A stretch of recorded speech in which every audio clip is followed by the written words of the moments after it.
Hello, it's Lori from Laura's World. I just wanted to take 2 minutes before we start this next interview to say thank you to everyone who has subscribed to the channel. We're reaching so many people. We're doing this together, and if one person can get anything out of these interviews, I am so happy about that. So without further ado, we're going to Brooklyn, New York today, and we're going to talk to a gentleman. His name is RJ. I just met him a few months ago, and we do some meetings together, and he said that he would love to share a little bit of a story and let people know that recovery is possible. I'm just sending him all the information now, and we'll get going in a few minutes. That's so I was right. just telling everybody that we met a few months ago, and that we've been following each other for a little while, and you were going to come in and just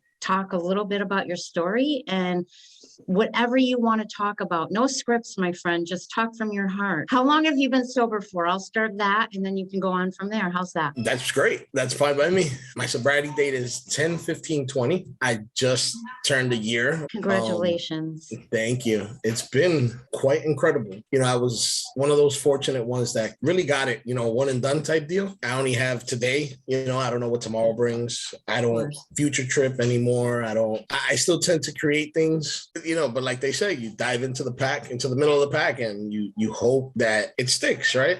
And I've been fortunate enough that I've been able to surround myself with people like yourself, and just gravitated towards the people who really, really are into their sobriety, into their recovery, and really just do the deal. Because you have certain people that just, I don't want to say they don't want it, but it's just not their time.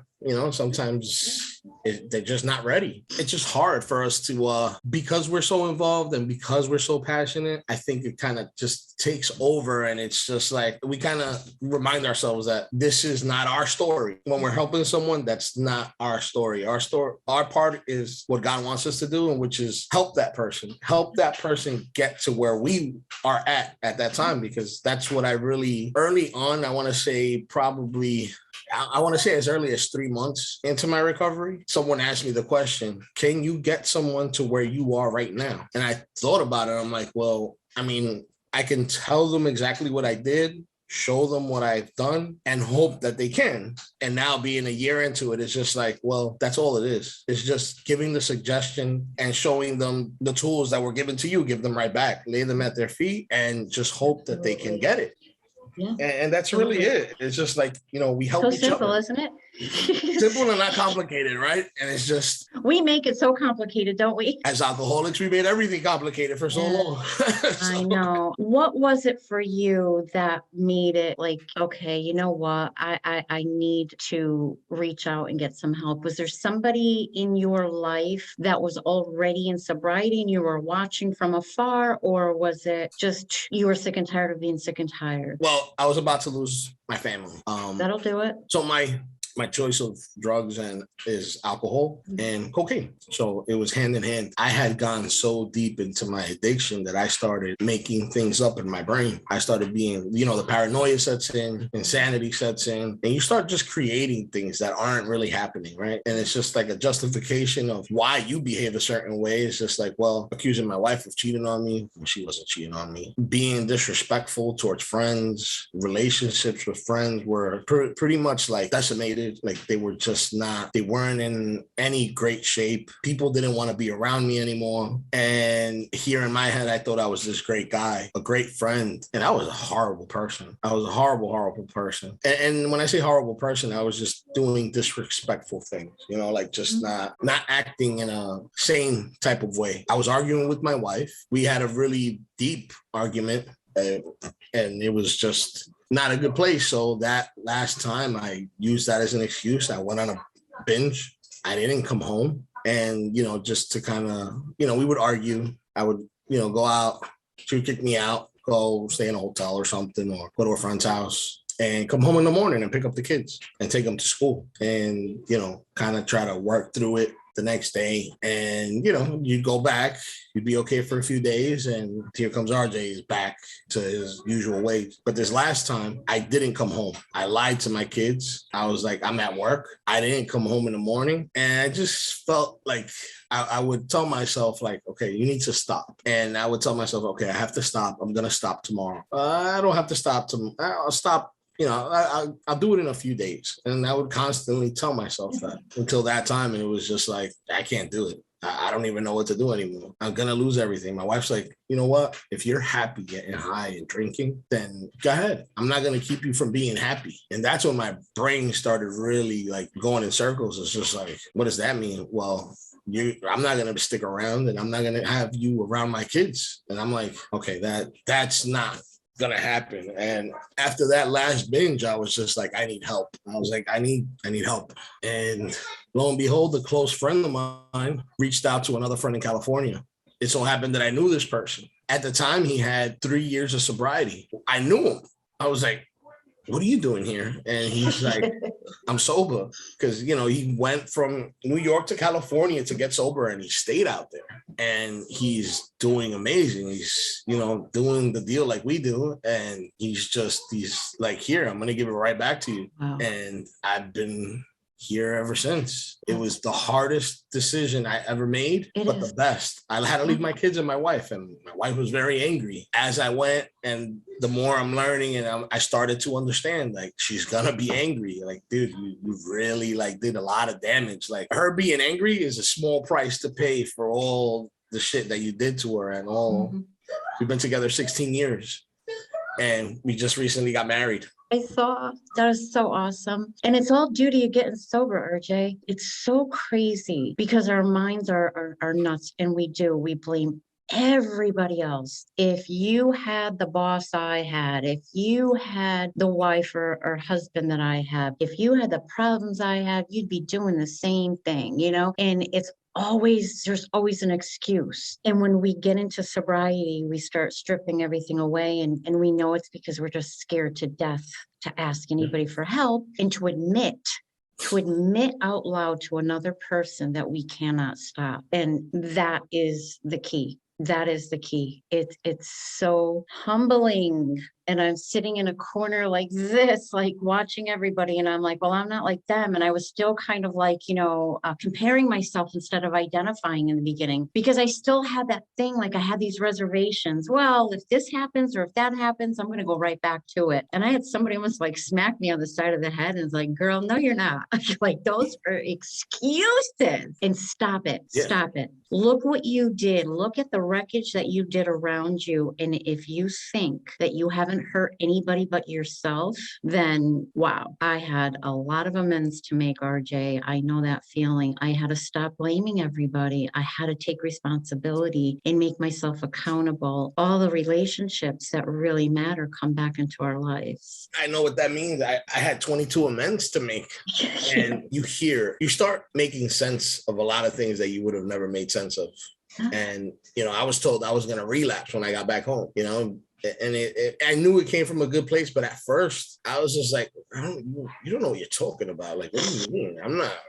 I'm good. And I started to understand that if I left California with a resentment, if I was going to leave under my own terms and not God's terms, I probably would have relapsed, or more than likely would have. And if I would have left with a resentment, I was definitely, because you can't leave on a resentment. You just have to embrace those moments. It's just like, okay, just because he says I'm going to relapse, it doesn't mean I am. No, and it was coming from a good place. And I didn't understand that either. Somebody called me a dry drunk. And I'm like, you.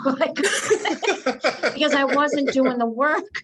I wasn't doing the work. And I wasn't taking the suggestions because I was still willful and I'm going to do it my way. All right, I'm here. So, leave me alone. And honestly, not until I really dove in and really, really, truly accepted the fact that I was an alcoholic and an addict, that's when things start to change. That's when Absolutely. Things start to change. I was very fortunate that I had, I guess you want to call him a step guide. He's Okay. from California. He actually would sit down with me. And now this is a gift of Alcoholics Anonymous when you have people that take time out of their day to help you. This is just the example that was set for me to like, well, this is how we do the deal. This is what we do. When someone asks for help, you help them to the best of your ability, to God's, to the way God would want you to help that person. And this man has 32 years of sobriety. So I got to California around October 18th, Okay. and he was taking a cake on October the 19th. And he was the first share I ever heard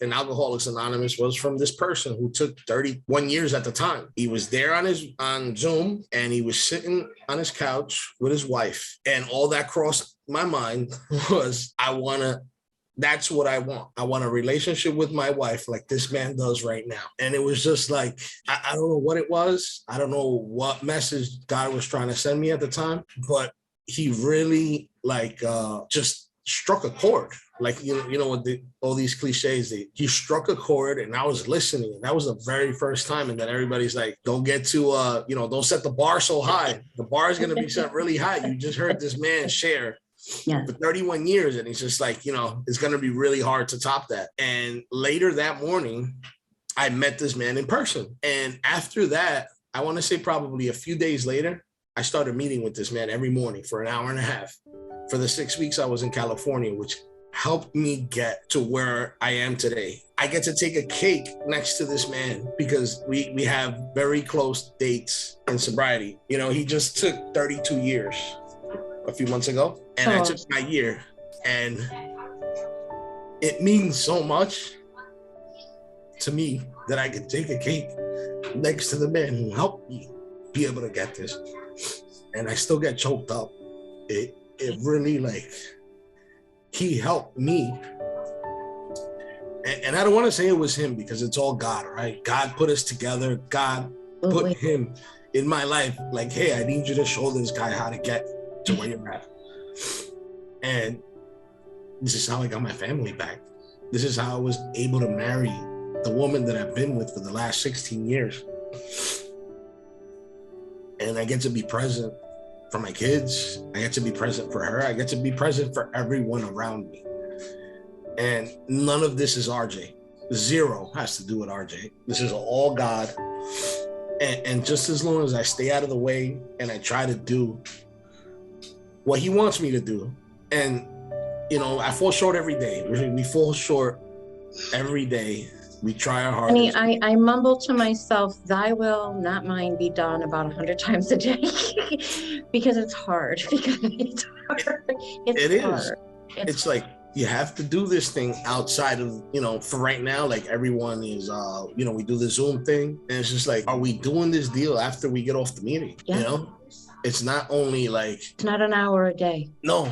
And that really it didn't take a lot for me to just do it, but it was just like, all right, man, it's not just, you're not going to just show these people for an hour, talk a game and that's it. Yeah. He's like, you have to walk the walk and talk the talk. And I've been so fortunate that I'm doing this every day. Yeah. I don't do it perfectly, but I asked myself, I'm like, what's so special about me, God? Why did you save me? Like, why did you want me? Or why do you need me to stay sober? I don't understand. And it's just like, I don't need you to understand. I just need you to do what I need you to do. And it's, I got to remind myself that zero of this is of my doing. I'm sober because of him. You're not done yet. You're not done yet, RJ.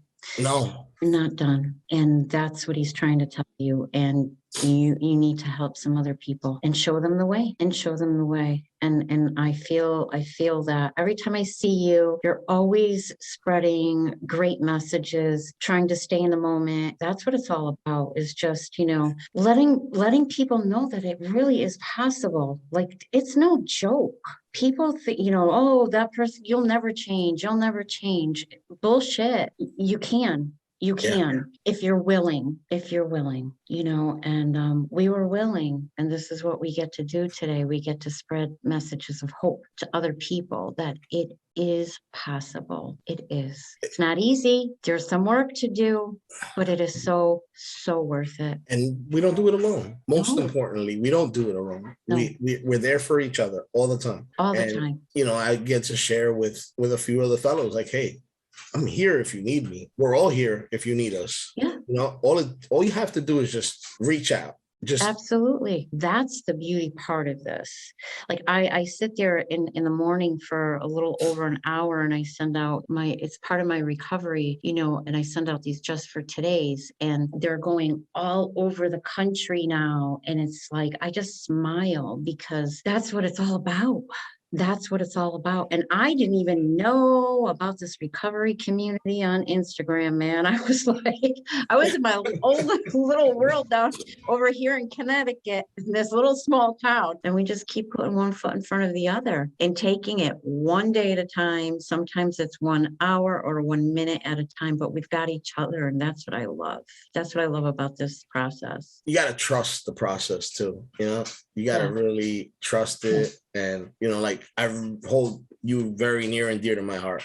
I see your messages in the morning and I'm like, sometimes I'm like, yeah, I just needed to hear that. That's something I needed to read. When we're doing this, it's not just, always just like straight AA. It's just like saying good morning and just being happy and being joyous and being free, right, of the obsession, and saying good morning, just being happy can change the way someone's day is going. It can just literally change the day for somebody. Yeah. Say good morning to somebody who looks like and they'll be like, thank you, you too. Yeah. And that could have changed that.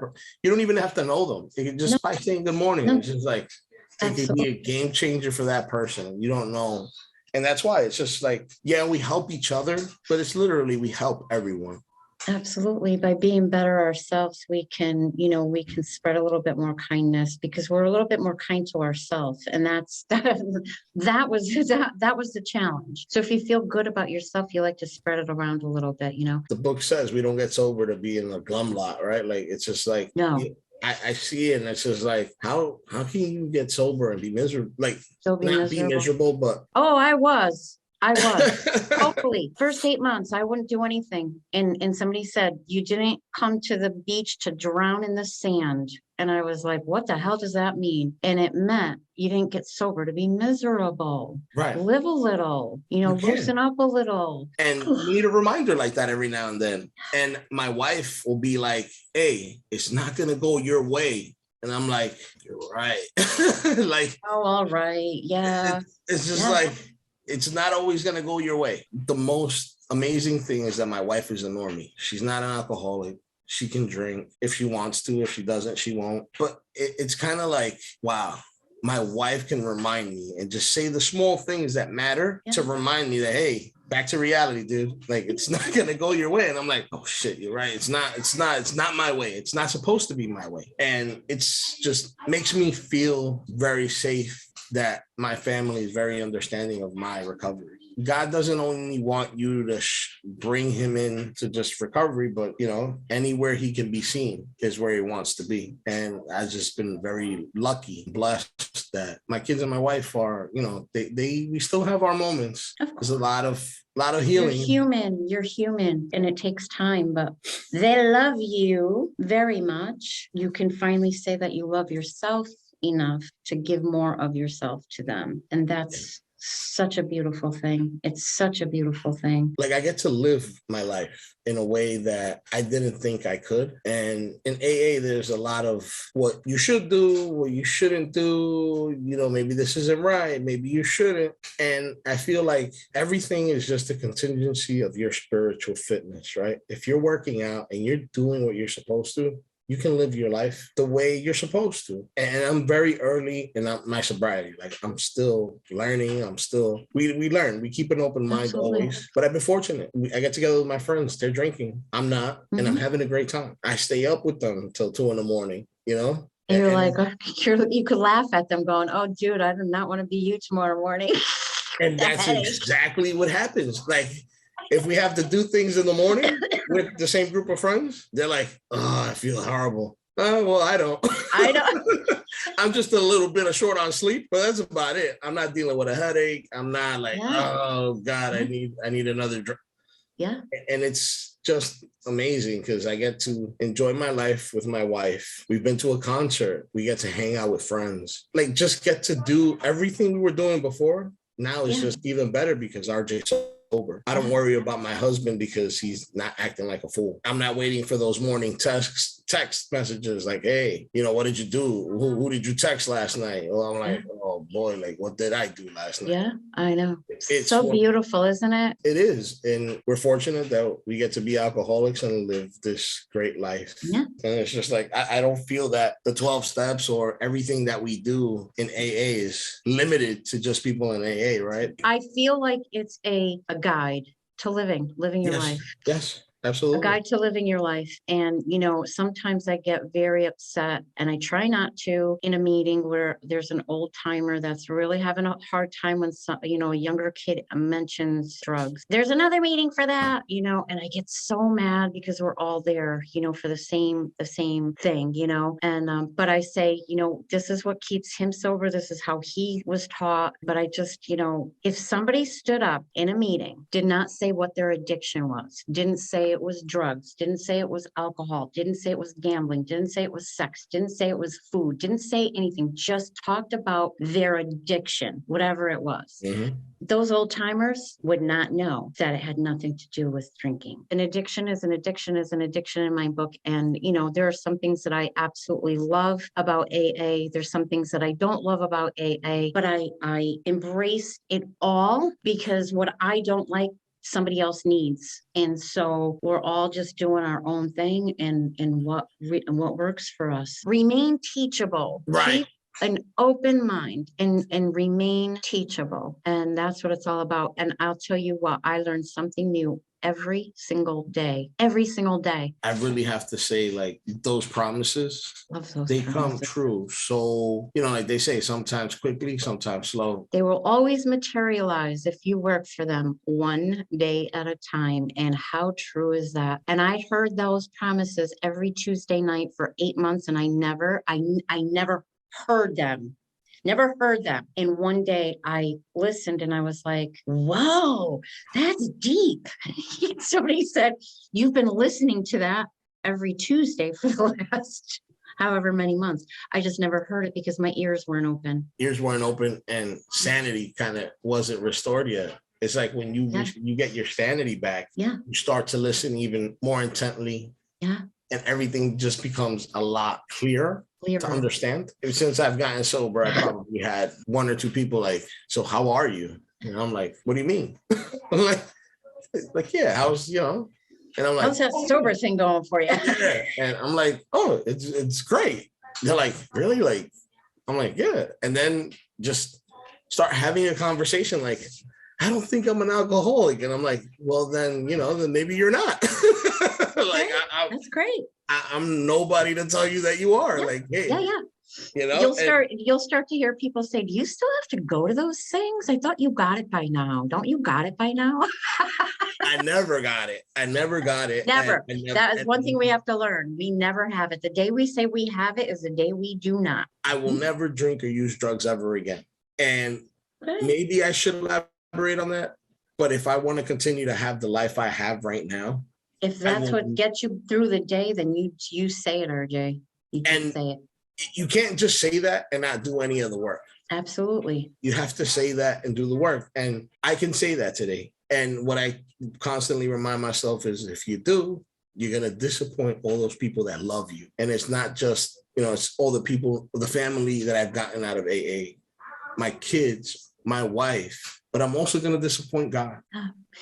I find that it would be disrespectful. Somebody close to me had passed away, and that was in the beginning. I got really close to, because it was an excuse. It was one of my reservations. I couldn't take the pain, and my sponsor looked at me and said, "Do not disrespect her memory," because she was also in the program. And I was like, "Whoa." Like, don't you dare disrespect her memory. She would not want that for you. And I was like, holy mackerels. I mean, it's a disrespect to ourselves, to our family, to our friends. And there is always somebody there that you could reach out to when you're going through a really hard time. There's always somebody. It's the no matter what club, no matter what happens, no reservations. Not if this happens or that happens or this happens or that happens, then you're giving yourself permission. You're giving yourself permission to drink or drug because you just can't handle it. It's no matter what, no matter what, we can get through it. Yep. My first sponsor told me, he's like, if you hold a reserve for lives, he's like, that's going to take you out. Absolutely. The minute you hold a reserve for lives, that's it. Yeah. Forget it.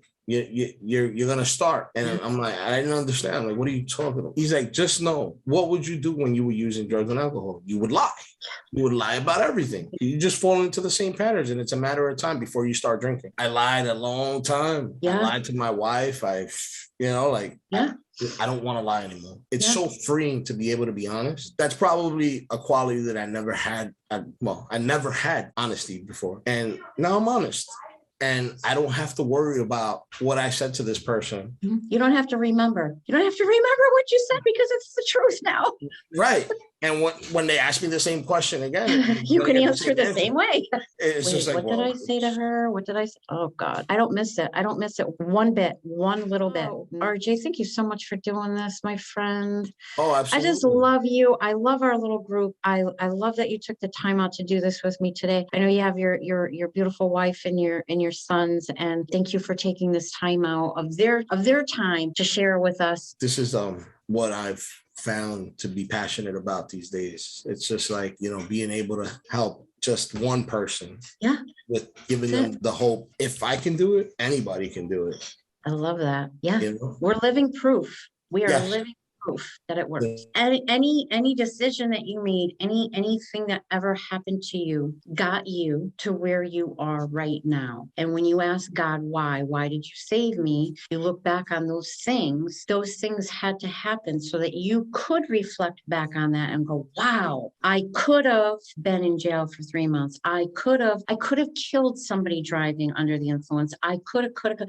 You did not. None of that happened. And it's gotten you to the point you are right now of continued sobriety and recovering out loud to help someone else that might be too scared to speak up. And you're doing God's work right now, RJ. Yeah. And this is what he spared you for. This is what he spared you for, to tell your story, that it's possible. People need to know. Yeah. Yeah, they do. Can recover. We do. Absolutely. We get to enjoy life in sobriety. We get to joke around. We get to party. We get to do all the things that anybody who drinks does, just sober. Sober. We're sober. We're not boring, man. That's it. We can go to a nightclub and dance too. I just don't have to drink. That's it. We can do whatever we want. We just can't drink. That's it. We can get sporting events too. We could do. Hey, listen, I may not jump out of a plane. Me either. No, we could do whatever we want, with anything we want. We just can't drink. And if that's the one thing that I have to give up for the life I have right now, I'll give it up over and over and over again, every single time. God spared me, and he knows why he spared me, and that's all I need to know. My sweet, sweet friend from Brooklyn. I love it. I love it. Thank you so much, RJ. Love you, I love you. I hope I see you tomorrow, and continue doing what you're doing. Continue sobriety, my sweet friend. And I will talk to you soon. Thank you. I love you, Lori. Thank you. I love you too, honey bunny. You have a great evening. You as well. Thank you. Bye. Bye.